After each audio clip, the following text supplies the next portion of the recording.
let's plating. Oh. Wow. Ang sarap naman ang pakbit na ito. Pero naman.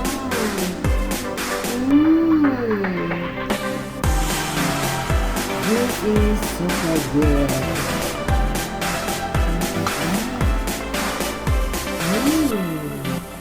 Delicious. Ayan, lagyan natin ng konting sauce. Para naman, kompleto sa sarap. Hello everyone! Ayan, good day everyone. Alam nyo ba, umikot ako sa likod bahay at meron akong naputi na kalabasa sa aking tanim. Ayan, freshly harvested. May mga lupa-lupa pa. Ayan, hindi ko na hinugasan. Mamaya naman babaltan ko rin yan. Ayan, at syempre, meron din ako ditong talong. Look at that. O, diba? Tcharan! Mga freshly harvested yan, guys. At syempre, ang aking okra at sitaw. Ang haba ng sitaw, parang sitaw mo. Haba, diba? Ganyan ba kahaba yung sitaw mo, guys? Ayan. At meron din akong naputi na sili na green. Ayan, dalawa. Meron din ditong kamatis. Isang piraso lang, pwede na yan. Ayan. At syempre, meron din akong naputi ng sigarilyas. Dadalawang piraso. Pero pwede na yan, no? Pampakabit lang naman. Ayan. At syempre, yung aking sitaw ay Jaran! Ilang piraso yan. Ayan. Actually, mas marami pa. Binigay ko doon sa aking neighbor. Ayan. Sabi ko, ihahalo ko lang naman ito sa pakbit. So, ilang piraso pwede na. Ang haba, guys, oh. Ang haba. Ayan, nahulog na yung aking camera. Ayan, nahulog yung aking camera. Sorry. Ayan. Hala, nahulog na. Ayan. Sorry guys. I doing the filming kasi alone. Ayan yung aking sitaw. Ayan. At meron nga ako ditong talbos ng kamote pero hindi fresh. Ayan. Mga 1 week na yata. 3 days lang pala na harvest. Sasama ko pa rin. Ayan oh. Ayan.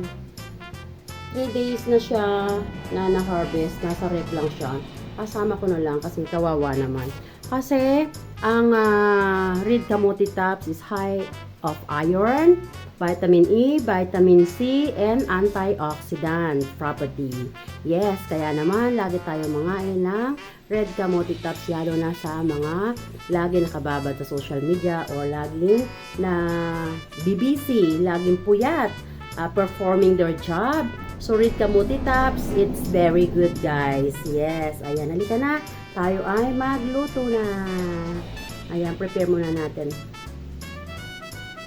Ayan, tuwang-tuwa ako, no? Pag yung nakaka-harvest tayo ng tanim natin, diba? Tingnan mo naman ang okra. Ang sarap niya, lalo na steam lang, freshly harvest. At ang aking, look at that. Ang aking sigarilyas or star beads. Ayan. Kamatis, isang piraso, pero pwede na yan. Sili, isang piraso, pero pwede na yan. Look at that. Sarap naman. Ayan, at ang ating kalabasa na pampalinaw ng mata. Ayan, tingnan nyo naman. Ayan. So, early in the morning, kailangan harvestin na. Baka mamaya kasi may umikot pa na kung sino dyan, mawala na naman. Actually, itong aking sitaw, medyo marami-rami yan, guys. Yan. Marami-rami yan. Binigay ko na lang sa kapitbahay kasi sabi ko ihahalo ko lang naman sa pakbit. Ilang piraso, pwede na yan. So, yan mga yan ay pwede na yan pang pakbit. At ito nga, guys. Ayan. Medyo hinarvest ko yan 3 days ago na. Sasama ko pa rin. Sayang naman. Diba? Sabi ko nga kanina. Sayang. So, halika na at tayo ay maghimay na yan at na makapagsimula na tayong maggisa. At ang gagamitin nga natin na pangsahog sa ating papakbitin ay fried tamban. Yes, yun ang ating ilalagay sa ating pakbit. Lalagay natin sa ibabaw ang ating fried super taba like me na tamban. Ayan, paka-crunchyhin natin yung tamban at ilalagay natin dyan sa ating pakbet. Sarap naman ang ating papakbet din. Wow! Let's go! Let's cook! Ayan, i-fry na natin ang napakatabang tamban na kasing tabako. O, diba? Fresh na fresh yarn. Super fresh na fresh yarn na talaga namang ang taba-taba niya, guys. O, diba? Ayan. So, ayan. Naluluto na yan. Pwede na tayong magluto. Mag-start ng ating pakbert. Ang pakbert na masarap. Ayan. Kunin na natin yan. Tapos na yan. So, ayan everyone. Halika na. Tayo ay mag-isa na. Dito tayo magigisa sa pinagprituhan ng isda para mas malasa. Unahin natin ang konting luya. Luya dahil tayo ay maglalagay ng alamang. Yes, syempre pakbit eh. Diba? So, pag mayroong alamang, dapat may luya para mawala yung langsa. Pampatay ng langsa. Ayan. Gisa-gisa lang ng konti.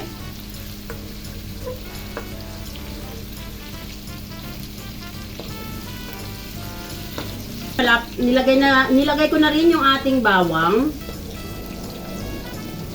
Now, pwede na nating ilagay ang ating sibuyas.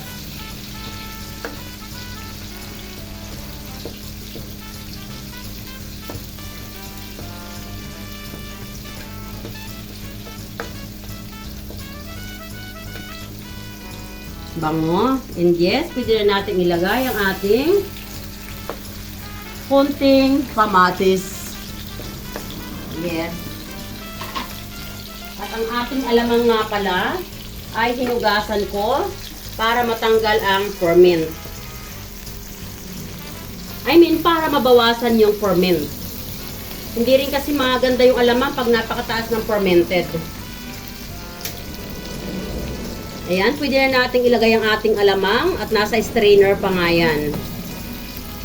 Ayan, lagay na natin. Ang ganda ng alamang ko, guys. Ayan, talagang balaw na balaw siya. Yung iba kasi, hindi mo maintindihan kung sapal na lang ba o ano. Pati yung mga nagtitinda sa market ng luluko. Eh ako, dahil mahilig ako magluto, at saka gumagawa ako ng sarili kong alamang, no? So, kaya alam ko kung yan ba ay alamang, kung hipon ba yan na totoo, or iwan ko ba, sapal yata yung ginagawa nila.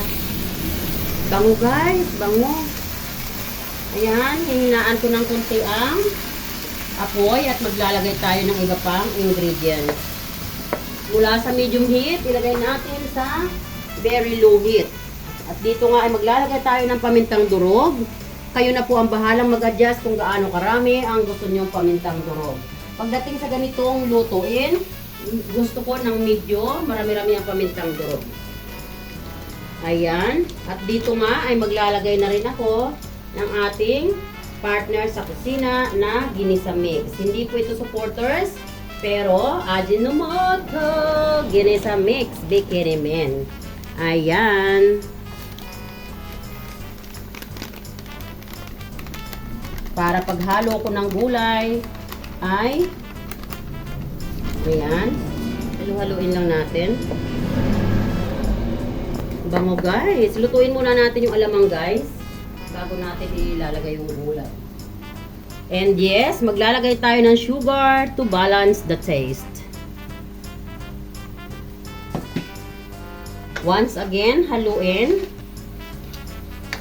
Ayan, so i-stay lang po muna natin yan dyan hanggang maluto yung alamang at saka natin ilalagay yung gulay.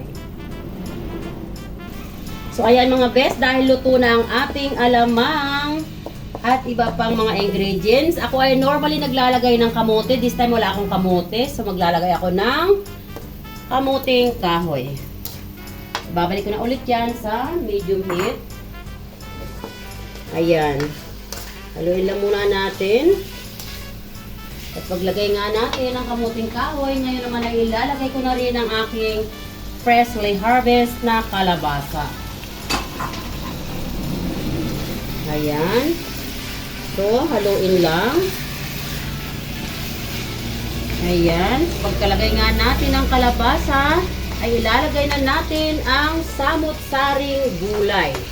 Ang ating okra, sitaw, talong at sigarilyas at sili na green. Ayan. Okra, sitaw, talong, at sili na green. Siyempre, ang sigarilyas, huwag mawawala. So, yan ang pakbet ni Tita Wena.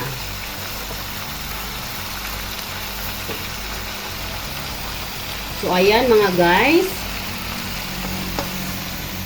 So, ayan ay tatakpan ko. Mamaya ko na lang yan hahaluin. So, ayan. Tatakpan ko siya guys para yung moist ay makonsib at nang mabilis maluto. So, see you again later. Mamaya natin yan hahaluin. Pag naluto na yung nasa ilalim na balinghoy at kalabasa. So, ayan mga best. Now ay naluto na ang ating kasaba or kamuting kahoy. So, ito guys ay hindi natin tinubigan at all. Dahil ang vegetables ay may naturally fluid. So, nakita nyo? Hindi natin siya tinubigan pero mayroon siyang fluid, di ba? So, how much more kung tinubigan natin yan? Mag-watery siya. So, now haluin na natin para mag-mix all together na yung kasaba, ingredients at lahat ng mga samut-saring gulay na ating inilagay. O, di ba? O, ang ganda ng pagkaluto ng ating pakbet. Look at the pakbet. O, di ba? Ayoko guys ng overcooked na gulay, especially yung aking okra at ang aking star beans or sigarilyas. So, pwede na yan. At yan nga ay maglalagay tayo ng 3 sili.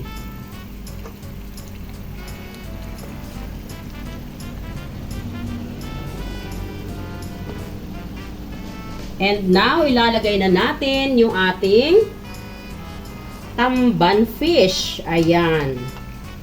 Wow! So delicious pakbet ni Tita Wena. Ayan, ilagay na natin ang ating tamban fish para naman tayo ay makaka-earn na. Ayan. At lagyan-lagyan lang natin yan ng sauce. Ayan. O, diba? Ang sarap naman yan. Wow naman. Tingnan nyo naman ang sauce. Oh, naturally fluid from the veggies. We don't add any water to this. Ayan. Talaga namang ang sarap. Sigurado na namang taob na naman ang kaldero nito guys. So, ayan. And jaran! Naluto na ang napakasarap nating pakbet. Look at that. Ayun. So, we are ready to plating. Kain na tayo. Ayun. So, ayan mga guys. Sana ay manahatid na naman ako sa inyo na panibagong putahe dito sa Wena TV. Ayan. At napakasarap niyan guys. Promise. Wow. Talaga namang mapapa. O, lalakas sa sarap. Ayan. So, let's eat na. At sa mga hindi pa nga po nakakapag-subscribe dyan, at mga napadaan lang kayo sa akin channel, please consider to subscribe. And don't forget to write down a little bit longer comment for my revenue. And ito nga palang ulam na ito, simply the best. Madaling lutuin pero napakasarap. Ayan. So, shout out sa mga may hilig dyan sa pakbet. Delicious. Ayan. Diba? Sobrang sarap. Let's eat. So, ayan. Thanks for watching everyone. Please share the video. This is Tita Wena always saying, Don't forget to keep loving one another. I love you all, guys. God bless.